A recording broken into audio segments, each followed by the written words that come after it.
people think brand is how you look like. No, brands are what people say about you, not the other way around.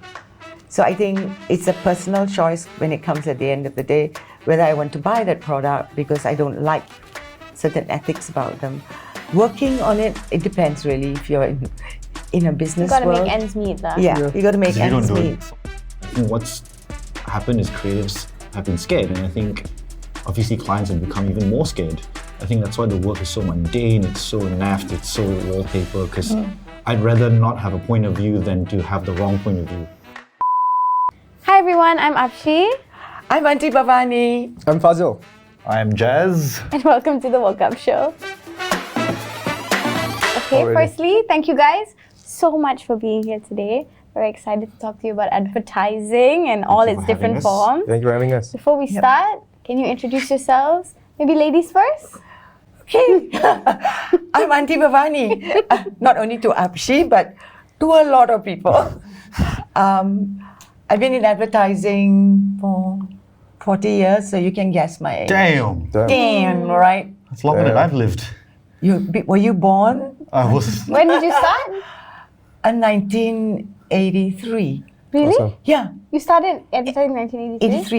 83. Awesome. Oh, Yeah, wow. Awesome. That's a long time Yeah. ago. that's a It's been a long long time. time. Yeah. I'm a dinosaur. So you've now. seen the transformation. Yes. Interesting. You can comment on it. Yes.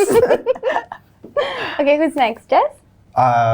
Sure. My name is Jazz. I am a creative director in Ogilvy, and I'm 27 years old, and I haven't been in advertising for 40 years. How long have you been in Just- advertising? Hitting 8. I am, about my 8th year. Damn, 8 years and a creative 8 director? years, 5 days ago. Wow. Wow. Since Look at 19. you.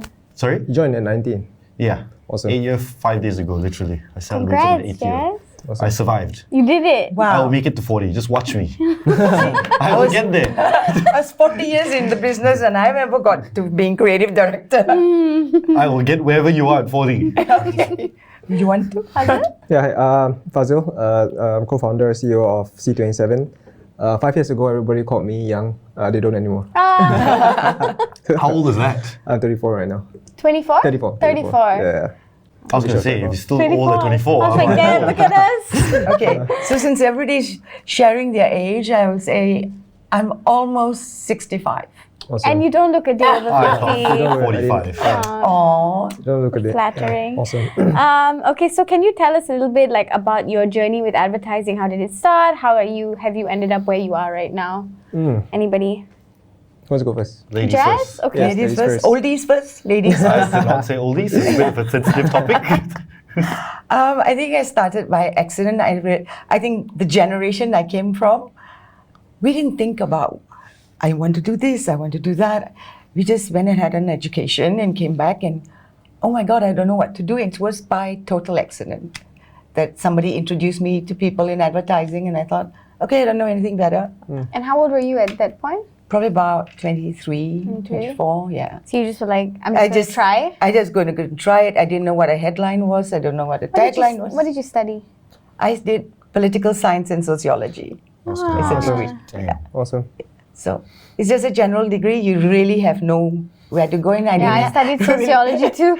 And I didn't have any sort of career ambition. That's where people, like advertising is where people know ambition go. That's right. 100%. With no ambition. 100%. I think that's the unspoken thing about advertising. People who don't know what to do go into advertising. Yeah. Ah. I didn't have a clue where I wanted to go in career-wise. And so you just went and it just something just clicked? Yeah, I don't know whether it clicked. It just sort of, Sorry. It starts by Same. studying mass comm, right? yeah. Then you somehow get into advertising. You just got stuck in it and then you didn't know But I what think else at to that do. time, advertising, especially in Malaysia, was very exciting. Yes.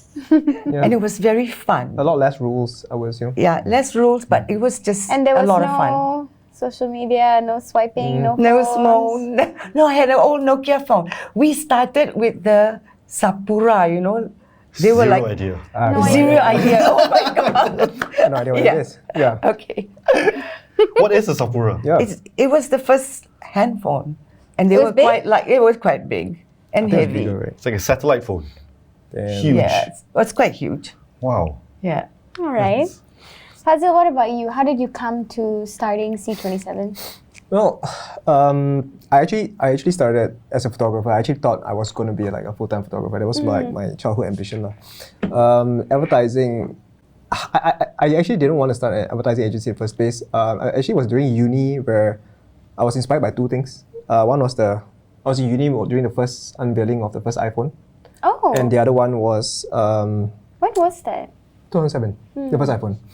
And the other one was I watched this movie called The Social Network. It was a biopic about Mark Zuckerberg. I think the first one taught me that that there's this idea of having a supercomputer inside and the internet inside your pocket. So that really taught me that the world's going to change. I mean, like, you have the entire wealth of human knowledge inside your pocket. I think that was really going to be somewhere. That was really going to take us all somewhere. Which, of course, at the time, we didn't know where it was going to take us. Yeah. And I guess the social network, what really taught me is that I think you grow up, your parents telling you, you need to get a lot of experience to do this, you need to do this, you need to get experience, you need to work a few years before you can do anything. But I think what the social network taught you is that in the information age, I don't think age, how old you are, how much experience you have, really plays a part. I mean, like, as evident with Jazz over here, your experience doesn't really play a huge role in what you can do. Yeah. I think ability is as important. Ability and intention is as important as experience. Yeah. These days, because you have, like, again, due to the first point, you have the world's information in your pocket. Yeah, and also Exactly. I think like with like the with social media and smartphones and all of that, like that barrier of TV and billboards and all, it's gone. Like, you can just put yourself out there and something, 100%. and you can be something. 100%. So you started the agency like just straight Yeah, away? no, we actually did mobile. Also, you just started the agency straight away after uni. So we actually started during uni, and we were actually doing mobile apps first. So yeah, it wasn't advertising first. We were doing mobile apps, and I remember when we came back, we were doing it for some small Australian clients. We were isolated in Australia, and then when we came back, I remember we were pitching to this big Japanese electronics company. Okay, fine, it's Panasonic. And I remember this was really it was funny is because we were pitching iOS apps, Android apps, and we realized everybody in that office in the meeting was using a Nokia phone. Yeah. Oh. So we felt like, okay, maybe this is a bit too Not the right market? not the correct market. And we're like, hey, you know what? We have a bunch of engineers, we have a bunch of marketers, some designers. Say, hey, why not just try our hand at digital marketing? And we just never looked back after that lah. Yeah. So just Yeah. thought you would Years just now? try. Sorry. How many years now? We started in it will be our 10th year next year. Wow, congratulations. Yeah. Thank you so much. Yeah. congrats. Great That was job. quite an insane journey. From I no can agency imagine experience to seeing- 10 years. Yeah, exactly. Damn. Yeah. And just starting your own thing Yeah, right exactly. away. Yeah, like literally, like we started with $1. Like it was just Wow. me, just me and my friends just doing stuff that But we I thought guess were it's because cool. you really cared about what you did and Yeah, poured I yourself feel into it. exactly. I feel like it's not the most politically correct word to use, but I felt like having a healthy obsession in what you do. Yeah, of course. I think really brings you a long Yeah. way. That line when you do your own thing is like it becomes so much of you. Yes, 100%. Yeah. And I think we just love what we do lah. I mean, like at the end of the day, I think marketing or advertising is all about how much you know about culture, how much you know about what makes something relatable to as many people as possible. Yeah, so I think it was more about that. I think like whether it's knowing how to code or anything, these are just tools. Like I remember you had to code everything last time. Now it's just drag and drop and everything. So I think it's important not to be distracted with the tools. Though. At the end of the day, it's just how much you want to get a message out there, how much you want to get. I think at the time when we started, there was no Insta stories or anything, so I think we're still quite gradually going into social media. But just everything happened. I also have to say, the timing of which it happened was important as well. I wouldn't want to say like we're damn good at what we do, but the timings, because Right place, at the point right of time, nobody knew what social media was. Even the big agencies. Yeah. In fact, the bigger agencies were telling their clients they knew social media and then hiring us in the back end. Smart. That's freaking Yeah. smart. Yeah. Sorry, Leo Burnett and Ogilvy included. I have the receipt. I have the receipts. Exactly, both companies I worked in. Yeah, I have the receipts. Yeah, so that's basically what happened lah. Wow. Yeah, It's only 10 minutes and he's got the first dig. the timing lah. I would really attribute it to the timing. There was a lot of uncertainty, and we were just kids who knew what social media was, and it started from there. Wow. Yeah. 10 And years. what about you, Jazz? Tell us your story. I dropped out when I was 17 from high school, and I was actually a footballer. So Wow. I played Wow. football, and then ultimately popped my whole knee. So obviously that's kind of gone. In KL? Sucks. Yeah. So Awesome. what happened was you're broke, you've got nothing, you kind of don't have a degree at all, and you don't even have high school, right? So Madman saved my life. Madman. Fuck, it was an amazing show. Yeah, I was yeah, like, yeah. I want to be a creative director. Yes. Like Don Draper, Madman, right? Yeah. You have a PA, you don't really work, You know whiskey Smoke in in the the office. sleep, smoke in the office, Yeah. and Drink. amongst other things.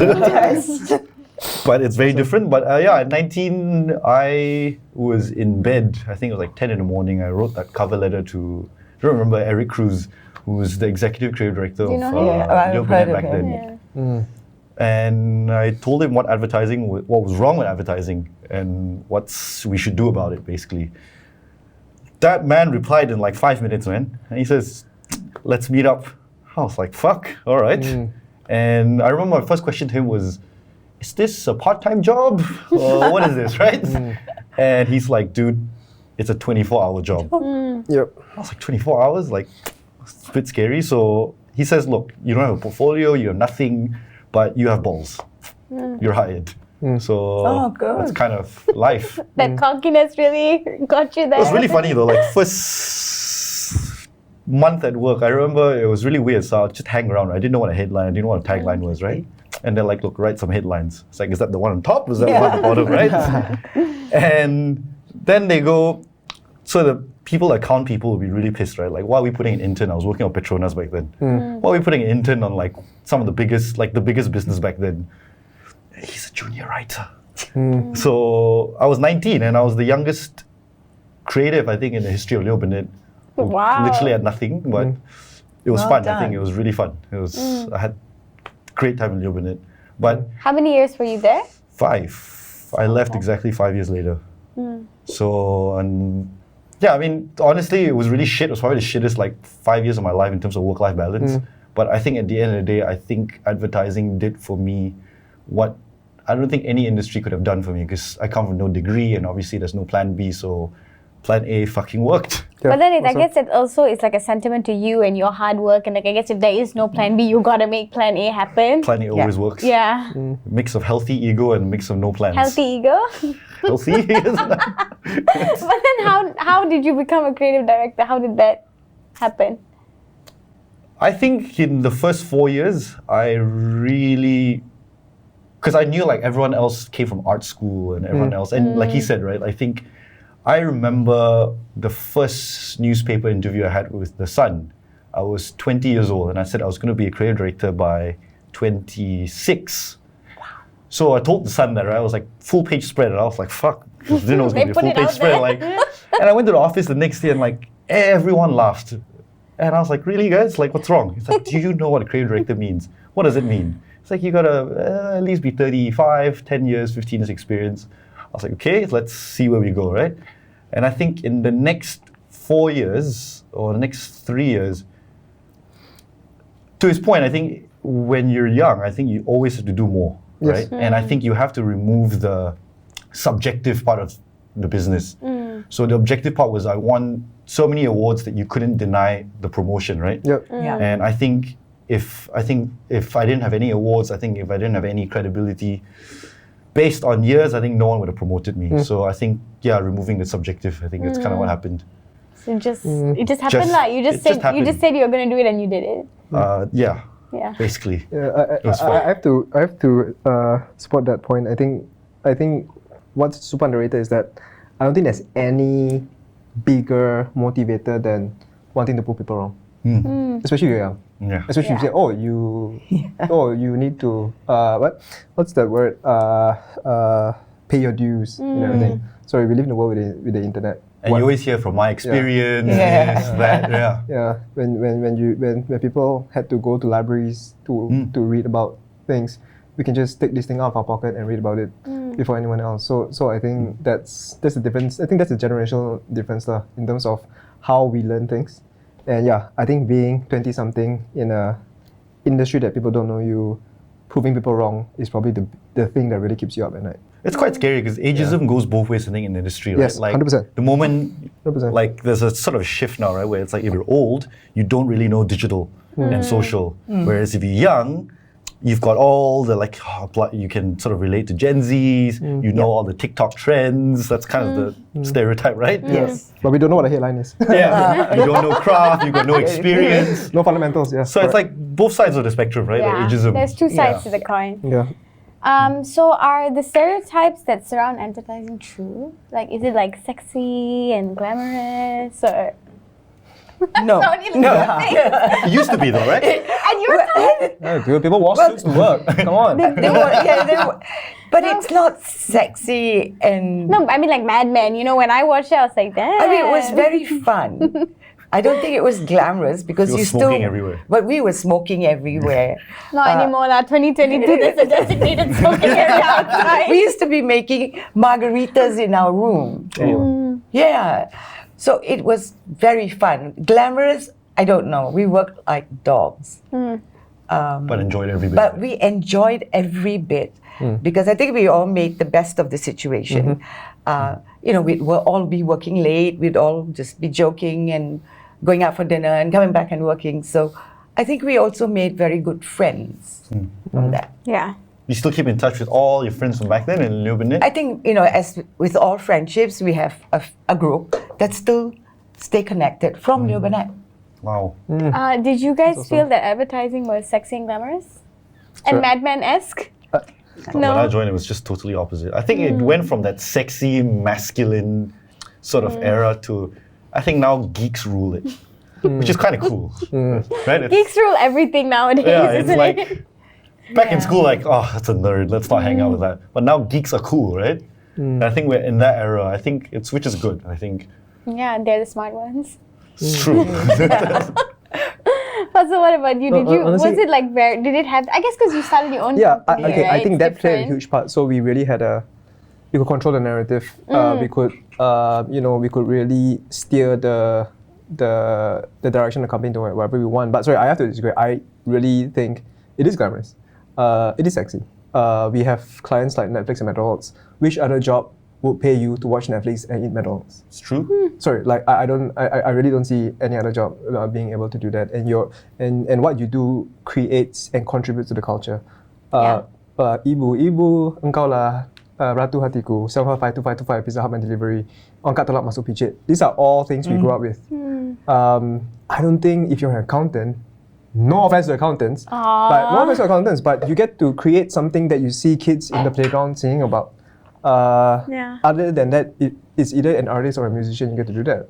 And I feel advertising is a form of art because your real judge is not your client, it's the people itself. You need to create something that resonates with as many people as possible. Not a lot of jobs allow you to do that. Yeah. On the other hand, though, I agree. I think it is quite a nice job. I also think we're the most narcissistic industry in the world. 100%. Yes. They were the only industry. But you actually have to be to survive. It's to true. survive. Yeah. But imagine this: we have hundreds of award shows celebrating your own work.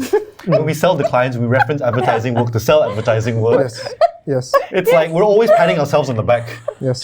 for some reason, Yeah. And if you don't win this award, I'm sure there's some awards you can win. Yeah. If you don't win an agency award, I'm sure you can win an individual award. It's like unlimited. I like to say this, like every time someone says, hey, we need to do this, or not, we're dead. Like, guys, we're not doctors.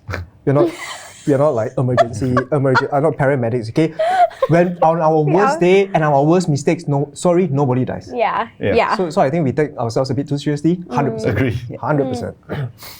So there's also like, there's this side of advertising, but there's also the like toxic side of advertising. I think like I have so many friends in agencies and I see the hours they work, and how do you guys like, how do you deal with that? Like, is it the passion?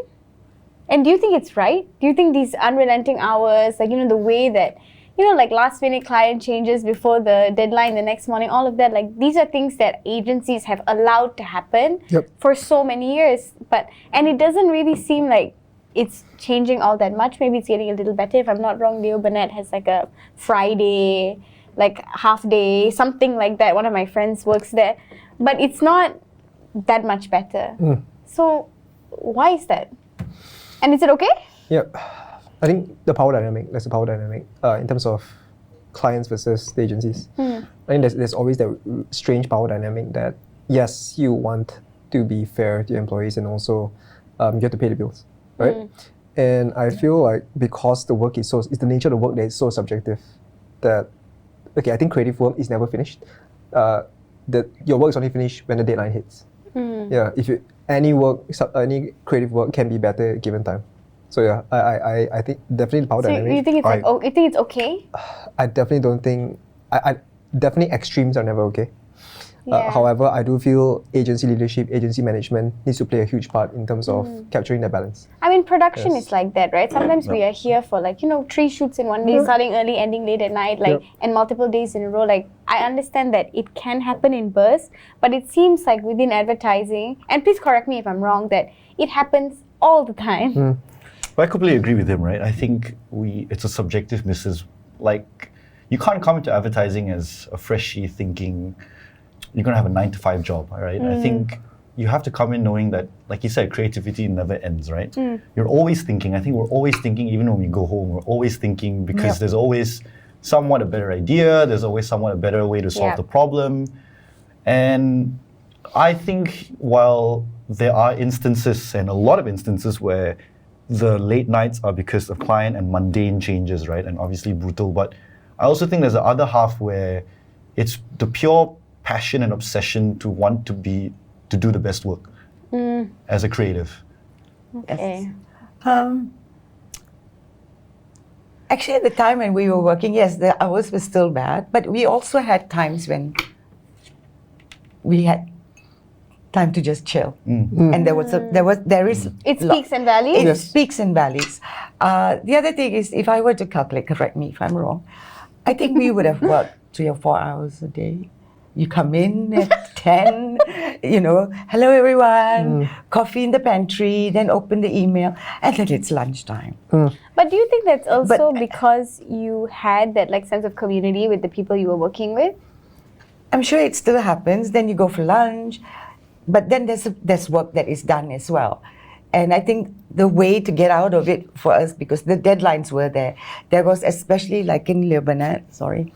You were not getting really called out. There was this thing to also be awarded, right? So there was that pressure. I think the way we sort of coped with that is to have very good friends, or go for retail therapy, long lunches, and go shopping. Like work hard, play hard. And Yes. drinks. Drinks, Alcohol. and then I think people would take every 3 months, go for a little holiday. So I think that just ways to cope. I do agree that it is that power balance.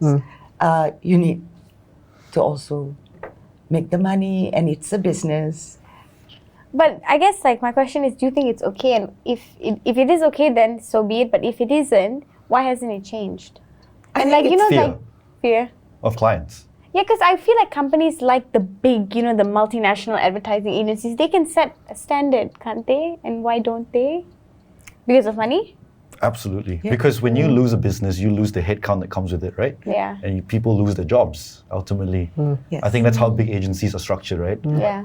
Obviously, with boutique agencies, you get to structure your own way. 100%. Yeah. I think that's a privilege like independent agencies have. Although we don't do the 30, 40, 100 millions that the agencies do, but I have to say that there is very little authority when it comes to local agency leaders to do anything about it. I do believe that as well, because most agencies, I think 90% of agencies here are network agencies. Hiring a mid-level person, you have to call someone New York or Shanghai or something like that. So there's very little. It's how companies are structured over here that they have little to no say in terms of how to influence the working culture locally. Yeah, so it's. I wouldn't say they're just doing their jobs. I mean, because that's what the Nazi said. But but it is all about power dynamics. Yeah. Yeah, and I think the leaders here gets a bit too much flack for something they have no power it's like this is To what change. we have to do in order to keep all our people and to 100%. keep earning money and 100%. But I also think it's the way you start a relationship with the clients, right? Like, we often like pitch for businesses and everything, and I think some agencies get really greedy and they pitch for any business that somehow has some sort of a huge revenue, right? But I think it's the way you start the relationship. I think if most agencies start the relationship being bullied, sort of kowtowing to the client, and that's kind of the dynamic you create, right? That's kind of the chemistry you create. But when you try and start a relationship as an equal and stand your ground, that's kind of, I guess, the precedent you're setting, right? We will but not. do people do that? I think it's getting better, actually. I mean, 7 years ago-ish when I started, it was worst. But it also depends on the account you're on, right? Like, is it a multinational? Is it local? Is it GLC? So it really depends, right? I think I would like to add, I mean, I know everybody says, the hours are terrible and everything. But honestly, I think in every industry there is Terrible that hours. going on. Yeah. If you look at hospitals, you look at doctors and nurses and production side of the business, it's the same thing. People do work. So it's not that different from any other place. I think it's for us to find the balance. Is that culture that permeates everything? Like, is Looks it like it. I Yeah, don't is it think it's going to. okay? It's not okay, but I But don't it's know. when we are under capitalism. We are under capitalism. Capitalism. Capitalism. I don't think it's going to change that much. Yeah. And I think, the little bits that they give, or companies give, is like, oh, you've worked the weekend, Take you my take day a day, off. take a day off, or, I give you a half a day. Programs and all this put in place. Friday off. Friday off days. and stuff like that. So that's the kind of If they give balance it- at the most they can give you. Yeah. Because if you look at reality, it is a business. But to your question, right, when the client's sort of in the instances where you're forced to work late, I mean, for mundane changes like 6-second ads that really no one really cares about, right? Let's be honest. No, it's not okay. I think it's not okay to ruin someone's thing over something. And I think a lot of times we stay late and work late for really unnecessary stuff that's ultimately not going to run until the next week, right? But I think when it comes to creative staying late, and maybe unpopular opinion, but I think we should. I think we should work through the hours if you're really truly passionate about the work. Yeah. And I think it's a choice, right? I think in advertising where the creatives who really put in the hours go far, right? That's how I feel. The creatives who, because it's an obsession, right? It stops becoming work. It becomes I guess it's your craft. art and it's your job, right? Yeah. So that's the It's the same as any footballer, whether it's doctor. The more hours you put in, the better better you get. you It's the are. same with creativity, right? Yeah. So I don't believe that creativity is like the moment of genius where, I've got I it. got it. A lot of people think that way. Yeah. Then it's a- Like that moment, no, Yeah. it's a process. Yeah. It's a process Practice, as well. yeah. Yes. So I mean, you're so young, 27, right? You've already kind of hit this amazing milestone in your career, but like, how does it? You're so young, and I'm sure everybody asks you about it, but I'm gonna ask you about it because it's amazing, and I have to like, where do you go from here? Out of advertising. Yeah. Honestly, the goal I've always had was to leave advertising by 30. I think coming to advertising was not a passion, right? It was a necessity to survive, and somehow found some love for it on the Just way, some? right? Maybe a lot, but like again, no plan B, so plan A always works, right? And now I think when plan A sort of worked, it sort of opened up. I never realized I was creative, like to be honest, since I was young, right? Like I was footballer, it's always like the job, Sporty. sport. So you sort of somehow discovered that, hey, you can be creative. So I really want to get into fashion design. I think that's kind of been the passion for the last 7 years or 8 years. So that's the next thing I want to do. Damn. What kind of fashion is that? High fashion. Not Fancy. streetwear, high fashion. Nice. Hopefully get an internship with Balenciaga. Oh wow. So that's what it is for you, like this. I guess it kind of lent itself to you figuring out your own creative vision. I don't know what to do next. I mean, it's going to sound really arrogant, and I'm sure you hit that roadblock as well, right? Where it's, you do the same thing again. Maybe you'll win more awards. Maybe you'll do more work that's celebrated. Maybe you'll do more work that's shit. But it's a cycle that you keep continuing. Maybe you'll get a promotion again. At some point, it's kind of the same shit all over again, right? Like, where does it end? Yeah. And At Balenciaga? yeah, for like, not to get sort of sad as well, but I think I realized in the last 7 years, your last question as well, late hours, the more I've sort of grown up in the industry, I think the more I realize what's meaningless and what's meaningful. And I think that 6-second ad staying till 2 in the morning, 3 in the morning, it's like fucking unnecessary. Yeah. And we will say it as it is to the client, it is fucking unnecessary. Because I think 6 seconds no one will ever watch, yet I think you take people's lives, family dinners, weddings, birthdays, and I think it's just all really unnecessary. Yeah. That's nice to hear you say that actually. Risk versus reward lah. Yeah. Sometimes the reward is not worth the risk, like a 6-second ad. Yeah. Yeah. So Auntie Bhavani, I wanted to ask you this. Auntie Bhavani again. Yeah, sorry. You can say che. So, you started back in the Stone Age. Since then. Oh, God, what? I'm fine with it. damn. She knew it was coming. I knew it was coming. Yes. How do you feel like things have changed? Because you've still been in the industry and you would have seen like a lot. Yes, I think I left agency life 20 years ago. So I was doing independent. I was freelancing some early on with agencies, now a little bit less, and then pre-pandemic was with a group of friends where we do projects. Along the way, I've had the pleasure of doing some content on the digital side. Not pleasurable. Not that pleasurable for me because I Yeah. think it's very much an age thing, right? Meaning this, I think content is one thing. Everybody says, content is king, but what you do with the content is what Absolutely. is important because you use that content and do rubbish work. You step back and the result is, oh my God, I haven't done very much, right? The other thing I couldn't take was, I just want to try it out and see whether there was things I could learn. I don't think I could do it. No, I know I can't do the whole digital thing. Yeah. Because I don't want my time to be just based on a ping, right? This has to be going on. And exactly what you said, for a 6-second ad or I learned a new word, a carousel of slides. Yeah. There's all this, that it has to go out now. It has to go out.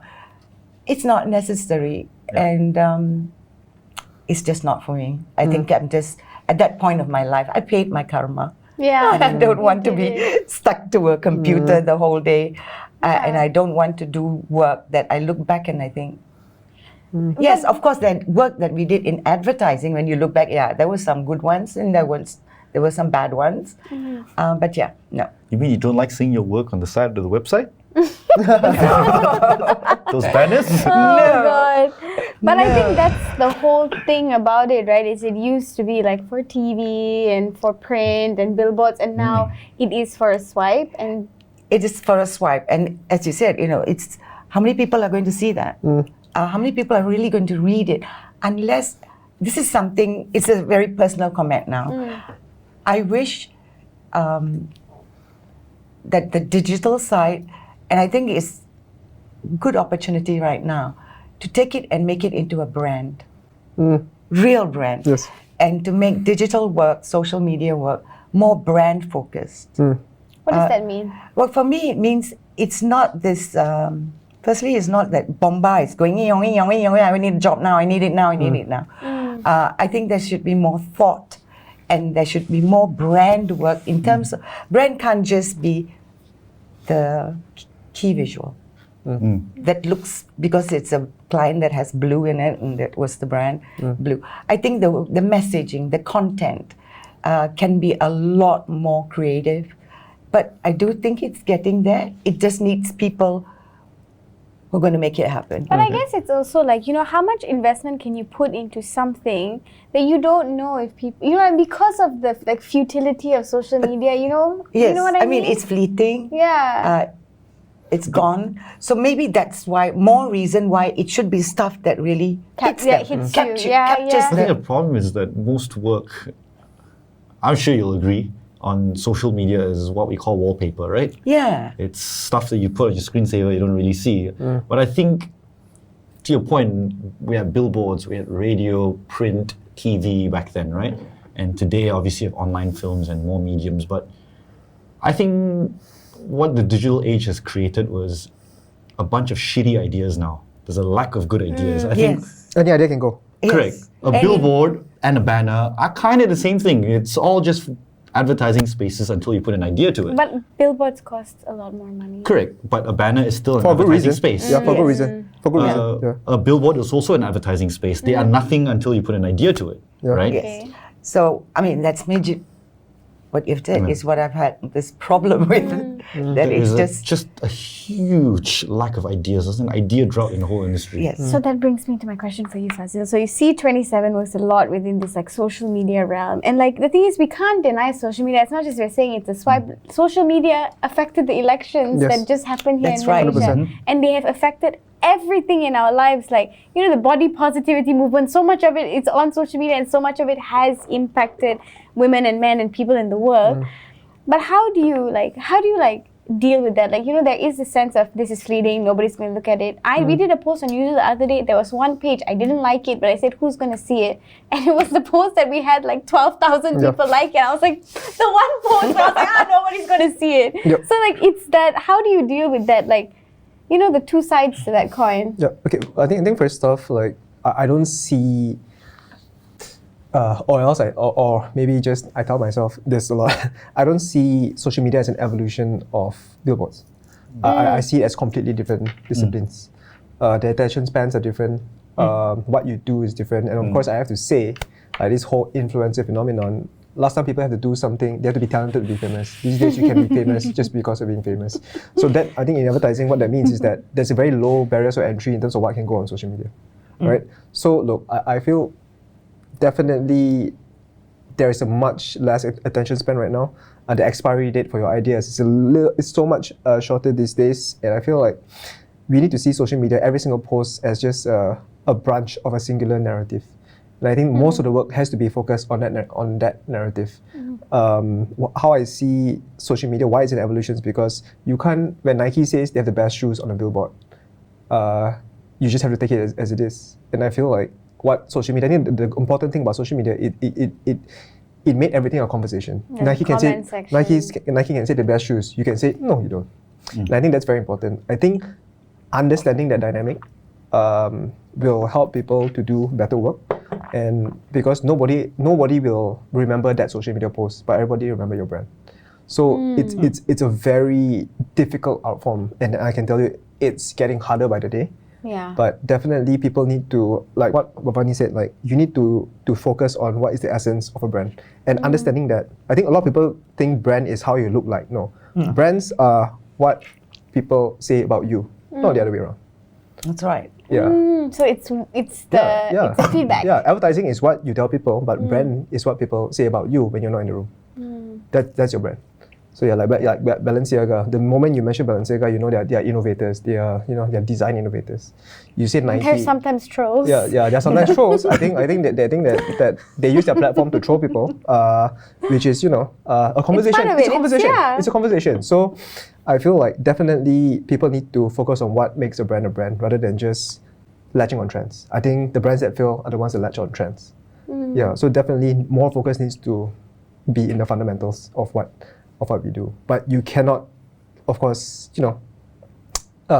dismiss the fact that there's like I think based on research, people's attention span for every attention span is less than 6 seconds, and it's I going had down. 3 Yeah, 3 to 6 seconds. For Gen Zs, right? That's kind of the thing that Gen was Z is half a going. second maybe, but you look like, but it is a difficult profession. It is a difficult art form, but definitely not a lot of people focus on what your core offering or what is the brand or company's role, and getting that out.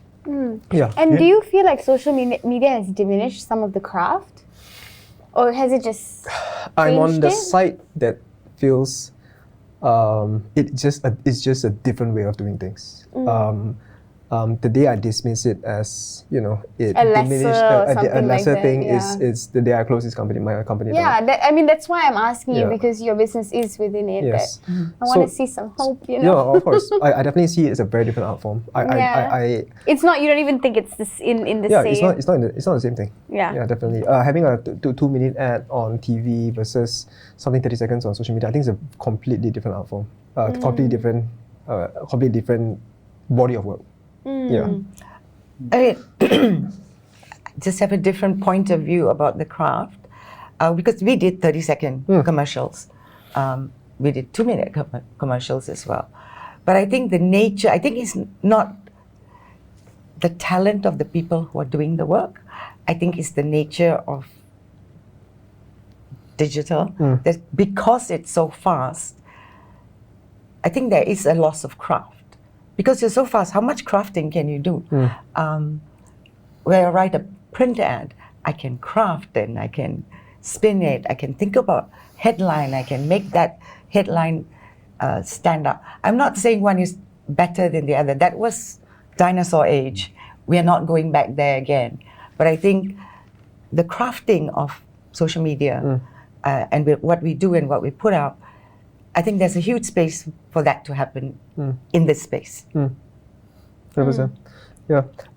Most people don't realize that majority of advertising spend in this country is still TV and newspaper. Is it? Yeah. Radio is still one of the most effective Yep.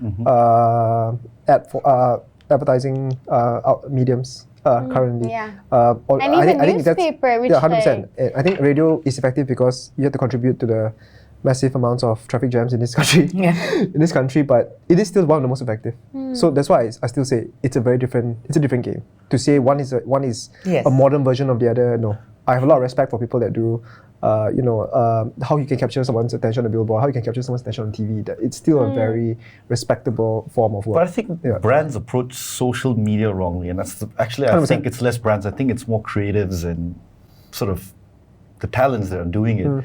I think what's changed on social media really is still the fact that, say you're running an ad for Coca-Cola, right? I think we're still in the traditional mind space of when you run an ad for Coca-Cola on social media, you're competing with Pepsi. You're competing with, say, Fanta, right? Other soft drink brands. But you're not. I think in the age of social media, you're competing with Donald Trump scandals. You're competing with Kim Kardashian ads, K-pop music videos. You're competing with entertainment. You know, if I was to go through my timeline, why the fuck would I stop and watch your ad when I can keep on going to watch cat videos? You're competing with entertainment. Exactly. How do you, I think the first level of measure, I think that's, no data in the world can tell you whether your ad is interesting or not. I think it just has to be. I think you're in an age where, like you said, attention span is short. But I think people still have an appetite for content that's interesting. Exactly. It could be 7 minutes long, it could be an hour long. I think it's a matter of interestingness. Yes. If you're selling me shit for 50 minutes straight, I'm not going to watch. I'd rather watch Logan Paul's vlogs, for example. Right? Logan Paul. So no one has a timeline of just Pepsi or Coca-Cola ads. You know, we live in an age of entertainment. That's really smart. I never thought about it like that. 100%. It's the share of your, we call it share, the share of the screen time. Yeah. Yeah, you're competing with whether people would just flip to watch Netflix. Watch Netflix. Sorry, Netflix is still half an hour, 1 hour, 2 hours. You know, people would switch to YouTube. Yes. I think brands should create content, not ads. I think Exactly. that's an internal mantra actually. Like, Yeah. last time was ads is what happens in between content. Yes. This is the age where you need to blur that line. Yeah. That's the most effective social media Yeah. social media marketing. You blend your content with ads. Yeah, it's not something that happens in pre-rolls or in between content. It's like, last time there was an ad, you just change channel, right? Yeah. You change the channel and then come back to the same channel. But Fast forward through yeah, it. fast forward. Yeah, but why can't brands make content that people care about? And usually, if they do that well, people will buy into your products because I'm taking it's mental because of notes. this brand. Yes. Yeah, it's because true. of this brand that I see these types of content. You know, so why wouldn't they care more about? They will Yeah, because people eventually care more. want Yeah. content. Yes. Literally the only industry where people pay to not watch our work Yes. in the form of ad Yeah, blockers. Netflix. It's true. Netflix was built We're the only because industry. 100%. Netflix, Astro, they have their business model is because like Like ads. if you pay for this, you don't have to watch ads. People are pay, Yeah. that's a good way to put it. People literally pay money to not see our Pay them work. so much. That's what I started paying for YouTube Premium and I never 100%. looked back. 100%. I pay for it for YouTube Premium. Yeah. So I have a question for you, since you're in the Yeah. digital mainly. yep. Where do you think it's going to go? I mean, the way I see it, I think the traditional way we were doing advertising and stuff is pretty gone. The glory days are over. So people are like me are irrelevant. Unless Don't say that. no, Don't say it's that. not. It's a fact. It's getting sentimental now. No, I'm not. I can still do content, but where do you see it going? So I see it like we are irrelevant, and it's now social media. So that part, how do you see that evolving? Golden question. Some people in the industry you ask, they will say the metaverse. Metaverse. But I do feel it will not be limited to a two-dimensional screen. Definitely. I think in the immediate future, I would say voice, whether it's voice activated products, things in your household. I feel the medium of how I think social media will not go away. Definitely, but how social media is consumed, the physical nature of social media will change. Whether it's something what Mark Zuckerberg says about the metaverse or something completely different, we don't know. But definitely, I think in the next 10 years you won't see things limited to a two-dimensional screen anymore. You mean Most it's not going to be definitely. NFTs? Dude, if we can have a whole podcast about NFT. If I hear another NFT idea, I'm going to die. Dude, if I hear another NFT idea, I'm gonna burst the vein. So, yeah. Okay, so you know how now we live in the social media era, but we also live in the PC woke era. Yes, 100%. And so how do you find that has affected the creative space? Do you think some people say it's stifling, some people say it's about damn time? So how do you view it? Okay, I think it's important not to go to extremes. I feel there's always overreach with certain things, like everything else in society when it comes to adopting a new behavior or moral or what are the new There can be morals. overcorrection. Yeah, because as you can see, 100% as well. I feel people need to be centered. I think what the media does, it pulls you to certain extremes that you start to think as absolutes, like what you just said. Oh, is it Yeah. is it this or this? No. Yeah. Life is more complicated. Life is a lot more complicated than that. Just now we were talking about expiration dates. I feel like certain values, certain things that you take for granted every day, that has an expiration date as well. I feel, definitely it keeps people aware. I think more people are aware of, whether it's the climate, whether it's racism, whether it's all these uncomfortable topics. I think people are more aware right now because of the media, but definitely we all need to take a step back and just be more centered in things and not take extreme positions. Definitely it has affected our work.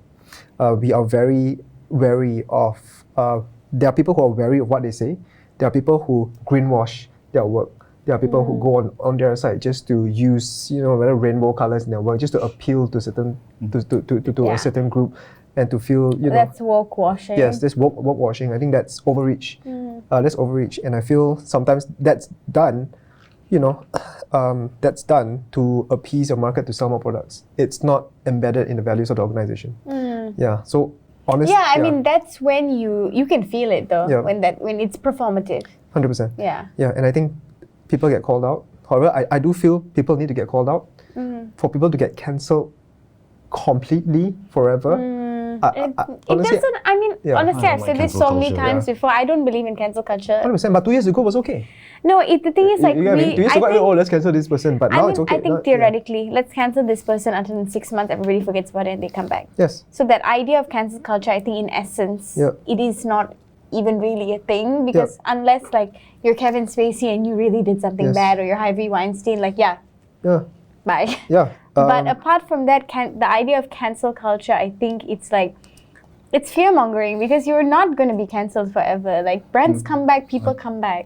I think it's been good for the world, but Yes. really shit for the industry. Yep. I think that's why in the last, say, 3-4 years, in fact, the industry's work has been shit because it's got no point of view. It's not polarizing compared to where we were before. Now, I'm not saying you don't call out extreme point of views, but I'm saying I think what's happened is creatives have been scared, and I think obviously clients have become even more scared. I think that's why the work is so mundane, it's so naff, it's so wallpaper, because I'd rather not have a point of view than to have the wrong point of view. And I think that's the problem. 100%. Yeah. Yeah. Yes, I agree.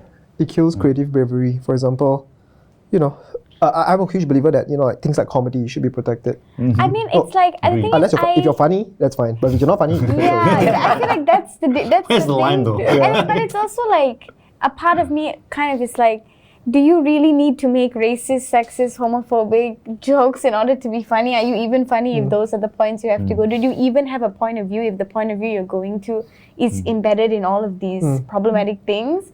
If you really have a point of view, you'd be able to make it so while being in this PC culture. I think definitely, of course. I don't think anybody should be outwardly racist. Yeah. Outward of this, but sometimes it's just pointing out truths. Like for example, stereotypes exist, right? Because it's the truth. Because like statistically, some things might be true, and why it's funny. Everything that's funny has some truth embedded in it. Whether it's right or wrong, that's up to you. But it's not the comedians or it's not the advertisers' role to say whether it's right or wrong. Everybody knows what's right or wrong, but real comedy, real good work is always playing at the edges. Not so much crossing the line because you can't really see the line, but the art is how do you play to the edges to get the attention, to get your message through. Because if you're just playing around in a safe space, no one's going to care. Yeah. Yeah, no one's going to care. Tan Ho Ming, Yasmin Ahmad. Yeah. Oh God, that's so long ago. Because you spoke about, a Chinese boy falling in love with a Malay Sweet girl. Malay girl. A sweet Love Malay, that movie. a sweet Malay girl. I came from a mixed parentage. My mom is Chinese, my dad's Malay. I can tell you right now, it's harder. It was much easier for them to get married at the time than it is for me to marry a Chinese girl. Really? Really? 100%, yes. Why is that? Whether it's the red tape you have to go through. Last time my mom was just like, oh, kenapa you nak masuk Islam? Kerana saya jatuh cinta dengan seorang lelaki beragama Islam. But you can't do that now. Yeah, you have to go to a course or some shit. Yeah. Yeah, so I feel like the world is becoming more and more, Yes. more conservative, more I've seen from this election, Yes. we are divided. 100%, because historically that's the best way to divide people through race and religion. But I do feel that look, we're all creatives here. We are not here because we were safe. Definitely.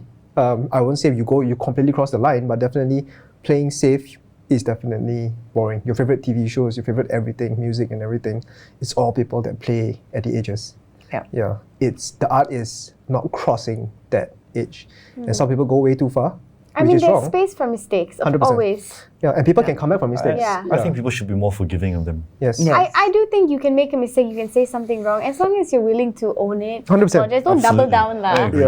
Yeah. I agree. Yeah. Okay, so I also want to ask you guys about the ethics of advertising, because I worked in advertising for 1 month. Wait, Densu? Yeah, it wasn't for me. No, there's one. Don't put that, sorry. You can remove that bit. I'll watch it back Dance up. Wonders one, man. Yeah, please stick that out. Oh Please, my gosh. God. Okay, we'll censor one more the time? name. Louder for the mic. So I was working not on the creative side, but we had this client, which was a pharmaceutical company. Account management. Yeah, and I did not like that. I think I would have preferred it on the creative side, but I just wanted a new job, So it was for a pharmaceutical company, and I think maybe I just was wrong place, wrong time, that I was there in a focus group where they had given everybody McDonald's, that was their choice, and people were eating it, and then they started making fun of the people eating it because they were going to talk about diabetic medicine. And I was like, well, you could have given them salads. And it just felt very toxic to me. And then the way they spoke about the product getting to the client, like we need to get to them when they are at the most vulnerable, when they're freshly diagnosed. And I think to be in the pharmaceutical side, I think you have to have a pretty tough stomach, and I do not. I was like, I want to work for an NGO. This is not gonna work for me. And I couldn't take it. I was like, I can't do this. I really just can't. I just can't. And so how do you deal with that? If it is a client that you don't agree with or the ethics behind it you just don't agree with, how do you... So do you think that was a problem with the client or the problem with the person though? It's a problem with me, I guess. It just wasn't No, I for me, mean, so I like- left. I think it was a shitty person, not a Yeah. I know, but not I a just shitty industry. I have to say, What I do you think think? a lot of toxicity. I don't like the pharmaceutical industry myself. I have to say a lot of toxicity. Like back to sorry, our earlier point. Like back to the whole toxicity about the industry. I feel it's more due to the people that manages the Sorry. company Sorry. versus the actual industry or the agency. I think it has a lot to do with the individuals that actually manage the company. Sorry, I just need to put that out. No, yeah, I mean, I wouldn't say Yeah. that like that company was bad, but it was like, okay, I didn't like the idea of working for a client that was in the pharmaceutical industry that was selling a product that people didn't really need and trying to get to them when they were freshly diagnosed, and I was like, for me, I can't do it. But nobody else seemed to have a problem with it. And with other clients, I had no issue. It was only with that one, but it just left a bad taste in my mouth personally. And so when you come across a client and what they're selling, you know, because in general, advertising is selling things to people. If you're selling products, usually that they don't need. Yep. And so how do you manage that? To me, maybe I'm just an oldie. It's your choice whether you want to buy it. Yeah. Right? I can put, No one's it's putting a gun to your harder. head. Yeah. Nobody's forcing you, putting a gun to your head, as you said. It's really your choice. If you want to buy the next iPhone and the next one in 6 months, I'm just putting out What I have. Yeah. what the product is. So I think that's one thing. Sorry, talking too long. I think the other thing is when you are, again, it comes to the power balance. When you're in a company, I don't know how much choice you have to reject and say, no, I don't want to work on this, Yeah. right? Because again, it's business. You don't work on it, somebody else doesn't work on it, who's going to work on it? Yeah. And then it's people's food on the table. I think most network agencies have very little say in terms of what clients they work on. But you are a creative director and you are the owner of the company. How do you... Sorry, like I'm in a privileged position. Simple answer: we fire them. We fire clients that we don't agree with, especially if they don't agree with our principles. We hardly do. We have never done a petrol company for, I think we stopped doing it about 3-4 years now. We have a quota for our business to work with NGOs, and we have a small quota to do political stuff as we did.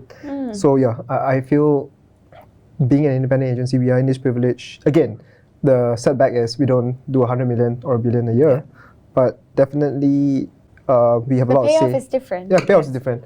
We get to work on things we actually enjoy and actually believe in. And I feel when creatives get to do that, that's when they do their best work. Yeah. I mean, for me, I'll just, Sorry, say, Auntie Bhavani, I cut No. you off there. And Auntie Bhavani again twice now. hello, I am Auntie Bhavani to a lot of people, right? To me now as well. All the pagawai at the polling station was auntie coming. I can't wait till they call me Auntie.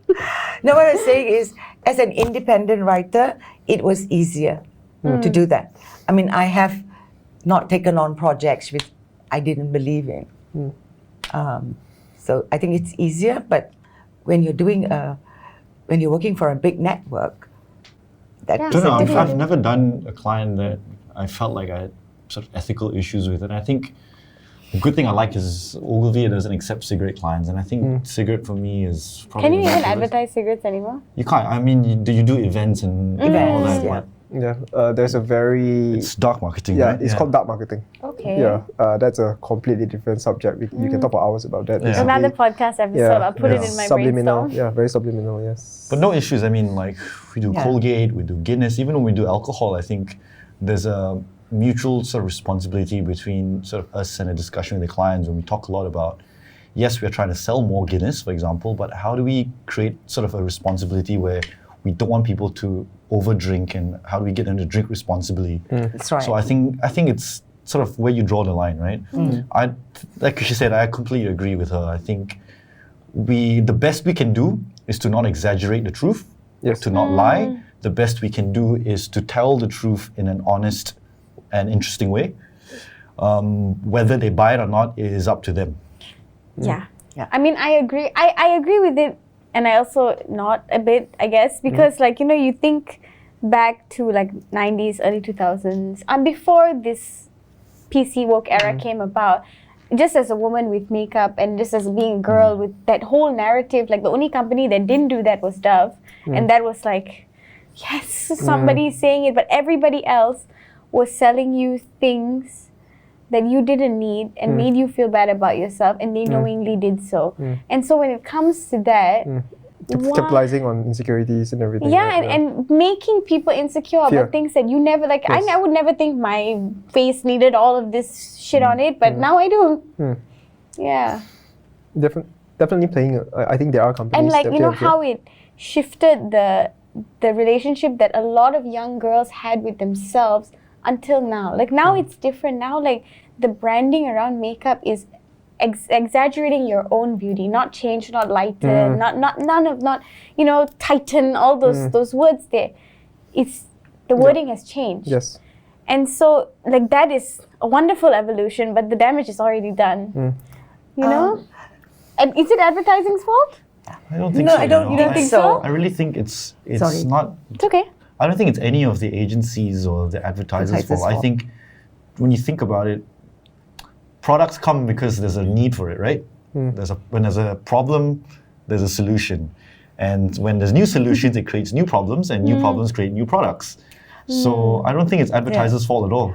And the other thing I was going to say is, yes, I see the evolution of the makeup and Dove, but end of the day, if you take everything off, strip everything off, they're still selling their product. Yeah. They just have found a very clever way. Yeah, I don't think there's anything wrong with that, because we all got to sell what we're doing. We got to sell our show. We got to sell our product. But it's the way in which, it's the messaging. Yeah.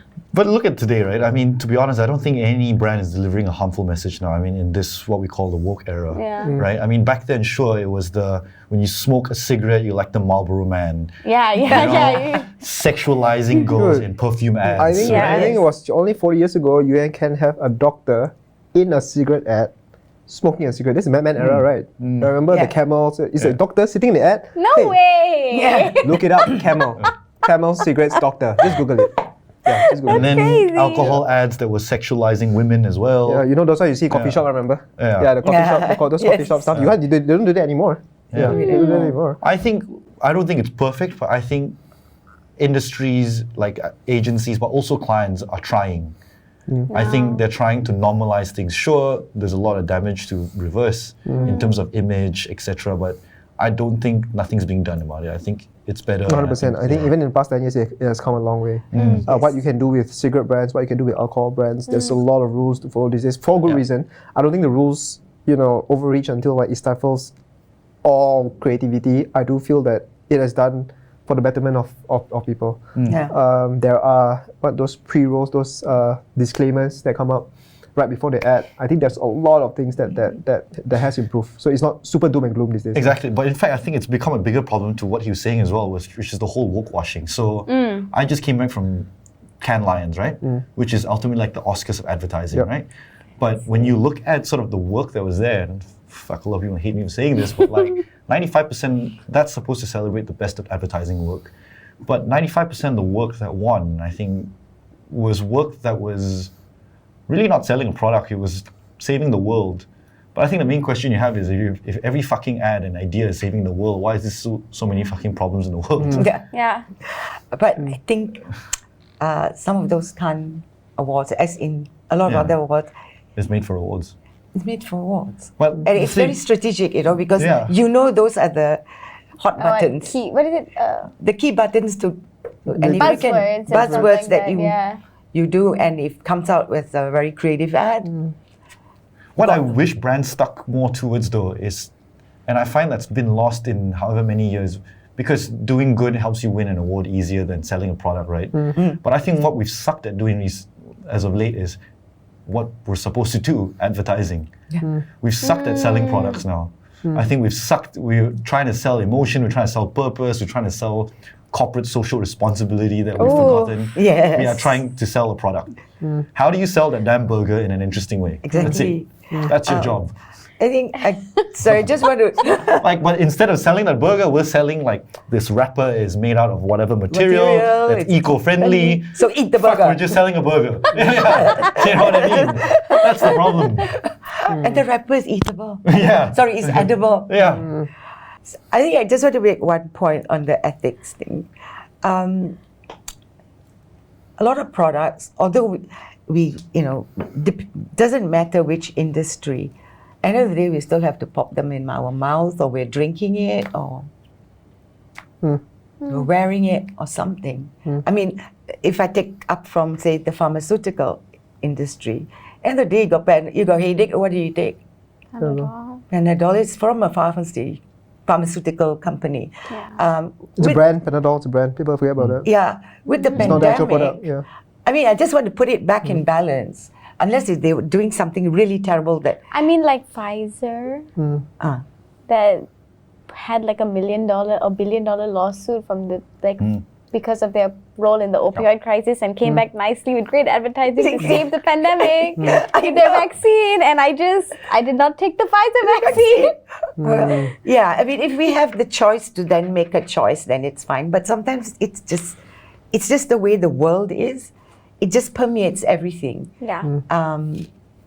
So I think it's a personal choice when it comes at the end of the day, whether I want to buy that product because I don't like certain ethics about them. Working on it, it depends really. If you're in a business You gotta world, make ends meet, lah. yeah, you got to make Because if you don't ends do meet. it, someone else is going to Yeah. do it. So, somebody- so 100%, because like what I mentioned just now, like you can see the comments. You can't do that 20 years ago.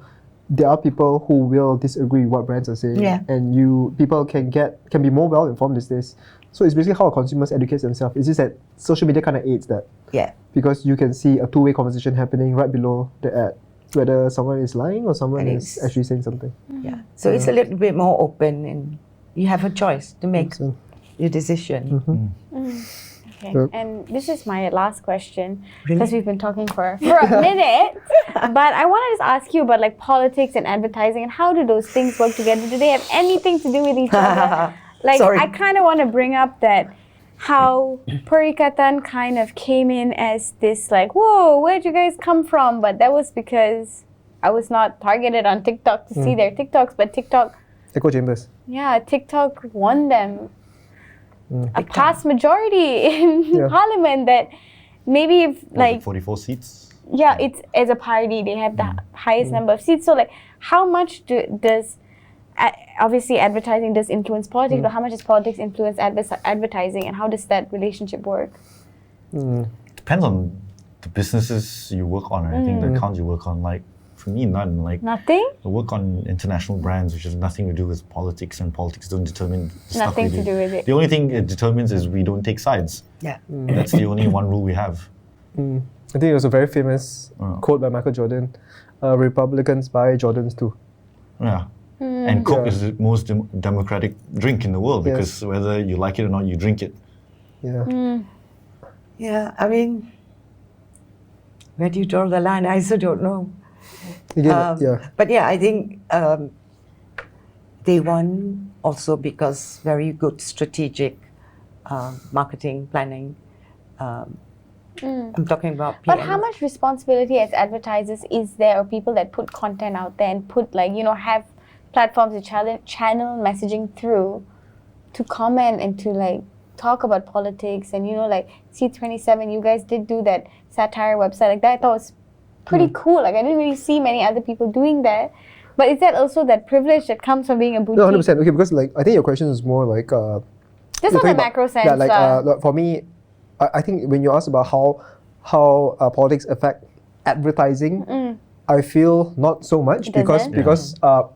we're still selling Okay. products. Whether whether like you what you said lah. yeah, you got your Perikatan or whether your Pakatan Harapan, you still get fever, you still didn't take Panadol. Yeah. But if your question was how does it impact social media? Yeah. Yeah, Maybe I should think have asked that. I think that's a more, I would say, I think that's a bigger story. Yeah. Because I feel that the danger about social media is algorithms, that it feeds you things you want to see. And I can tell you, on the internet, any crazy idea you have, the internet will validate it somehow. You think the earth is flat, you will find millions of people that agree with you. Yeah. You think Nazis were right, millions of people will agree with you. Yeah.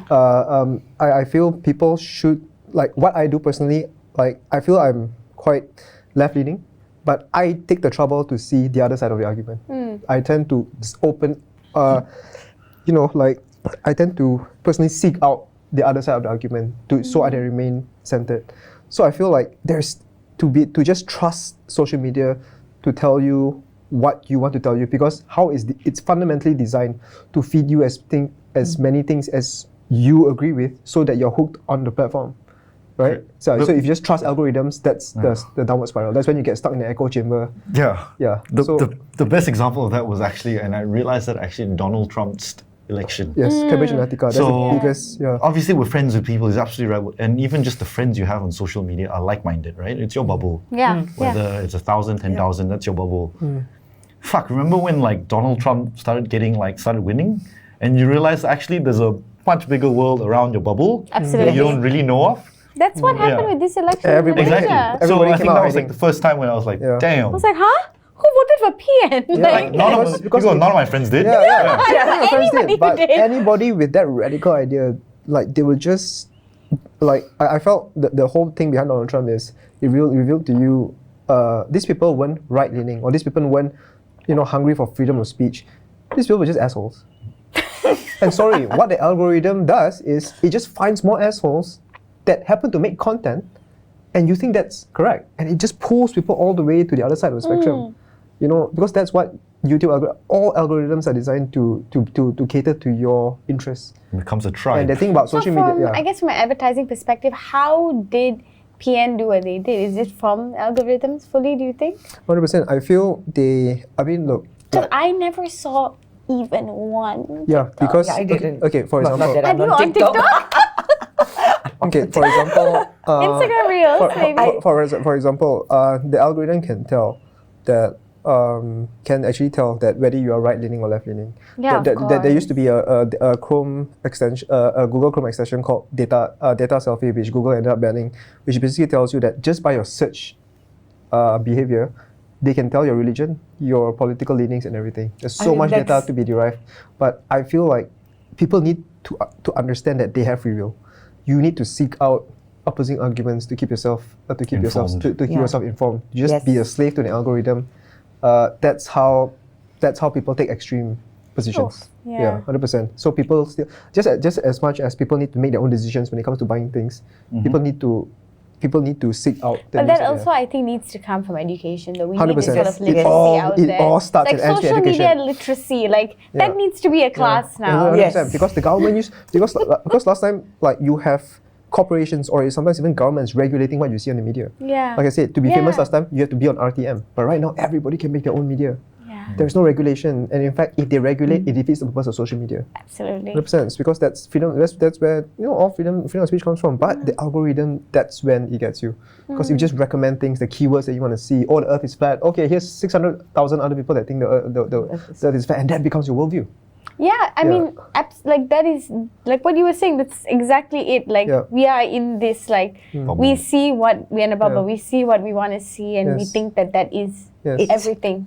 Yes. Yeah, we think that it is it. I mean, I think just going back to the election thing, I think We're filming this still with no prime minister, so that's why we're I think tension a bit lah. I mean, advertising will always tell a client, right? Whether it's social media advertising or whatever.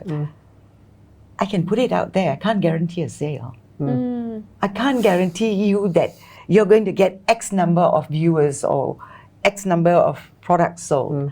So I think their win, is a lot more than just how the advertising was done and their TikTok. I mean, yes, credit to them that the strategy was good. Work. And it worked, and they're where they are. But I'm sure there are a lot of other factors that affected what we saw on Saturday. What are the institutional factors? Institutional, Yeah. demographic, everything else that you wrote on that post. Gerrymandering and now Gerrymandering. apportionment. Yeah. Exactly. So there are a lot more things at play Beyond social media. beyond Yeah. social 100%. media and Definitely. advertising. Yeah. We've always thought, will this sell my product? No. It'll make people aware of 100%. it. 100%. Can't guarantee it. I can't guarantee you a sale. Yeah, we can maybe still have a high chance of guaranteeing a first trial. But whether they come back or not is up to your product. You still need a good product. Yeah, you still need a good product. You can't. 100%. Yeah, I think Shai Sadek did an interview once. We just blew my mind. If you guys didn't know this, that Malaysia outspends Japan and Norway when it comes to education budget per student. 3 times we spend. From government? Yeah, our government spends 3 times the amount per student on education. Wow. And compared On all to Norway students? and Norway and Japan. Oh wow. And Norway and Japan are top 2 educators in the world. It's not effective 100%. education, So I guess. education, in terms of whether you are educated enough to be a consumer, whether you're educated enough to vote, that is the problem. And look, at the end of the day, when you control education, and this is done since the Roman times. Why is education was a privilege back in the Roman times? Because they want people to vote for certain people. And if you cut off education, and as you can see, the percentage of tertiary or private tertiary education when it comes to the states that voted for, a right-wingish coalition was all people that had, problems with the level of education. So it all goes back down to education. Are you educated enough to make your decisions? Are you educated enough to look, to take care of yourself? It all starts and ends there. And if if a government stifles education, that's how they swing votes. Yeah, 100%.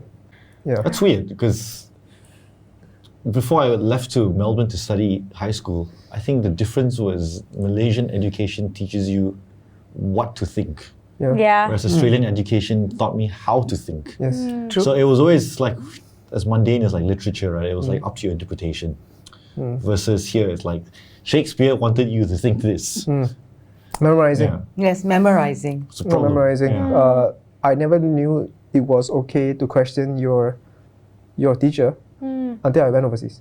Yeah. I thought that was disrespectful. No, bro, it's not. No, when I studied in America, if you didn't have a bit of Yeah. sparring with And it's an Asian thing though. I remember all the Asians Yeah. are scared to question the teacher. I'll be like, no, are you sure about that? Who said teacher that? said who so. said that? Yeah, the first time I And said that, why it was did they so say liberating that? because the first time I said that, nobody said anything. All the Australians were like, yeah, okay. It shocked me. I was like, oh my god, you can do that? Yeah.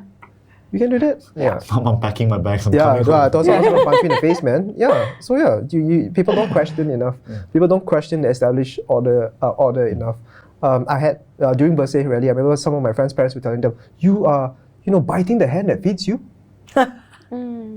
Really, asking for clean and fair elections is biting the hand that feeds you. But that is the narrative. Yeah. sold Why to a do lot I of have this people fear in when this I made the country. website? Why do I have this? When I made the website, why do I have this fear that the authorities are coming after me just for speaking the truth? We have that fear with almost every episode we post. Like we 100%. have to be so careful. 100%. So yeah, I think, look, we consider ourselves kind of politically aware people, and we still have that fear. Yeah. Imagine. No, we have that fear because we are politically aware. Yes, 100%. So Yeah. I just feel like not the, if you see in this election, not the whole Malaysia, right, does not have a level playing field when it comes to their awareness of Absolutely. things. 100%. And you can just see, I think the election is just a snapshot of where we are right now. Like there's still a lot And of, it's also lessons learned. We know Yeah. in 5 years that it is political literacy, social media literacy, all these things need to be taught. yes, And we need to let's spend the next 5 years getting that information to the people who need it. And then maybe we'll have different results or maybe we'll have the same results and we have to Yeah. be okay with that. yeah. Yeah. It's crazy that we rely on artists and provocateurs like Fahmi Reza Reza. to educate us about democracy. And yet he gets banned in And then he gets banned. That's in his insane. Nobody academic has put. institutions. I've never seen in any textbook people putting political parties in a spectrum where UMNO is on the right and Pakatan on the left. Nobody nobody has seen that in the textbook before until he did it.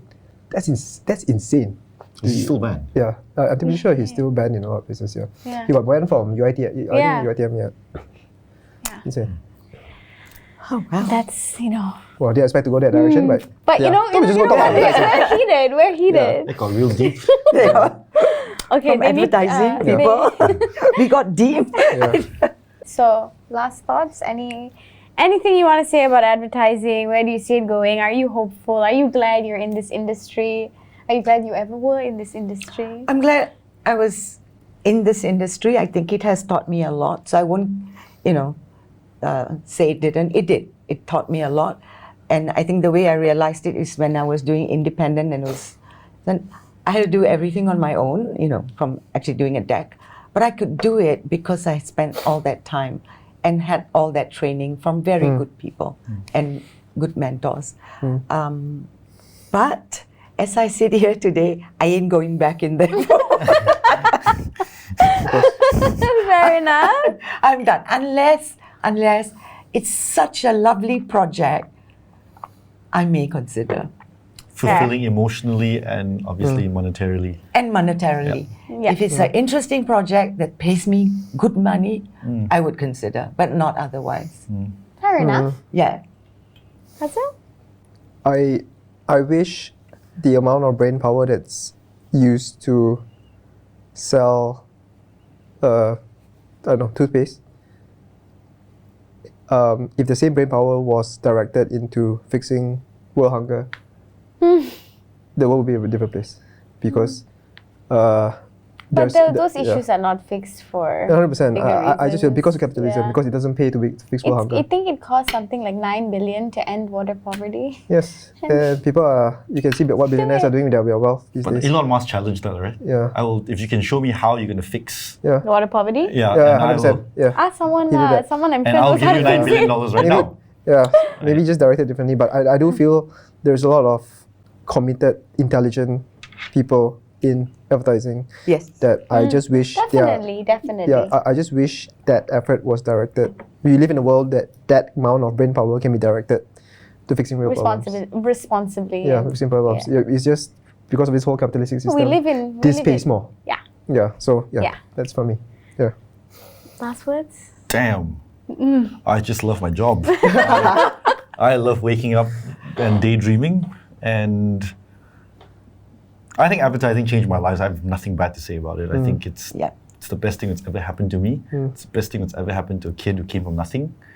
And I think to join advertising, I think 8 out of 10 times it's pretty shit. And I think you have to love the work more than you hate the shit to survive in the industry.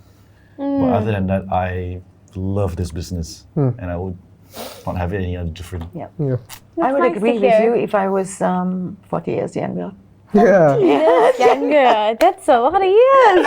I mean, I look back to where I was. Then, I wouldn't knock it. I think no one enjoys the industry enough now today. It's see it as a chore, and I think if you see it as a chore, this is not for you. Yeah. You really have to love it.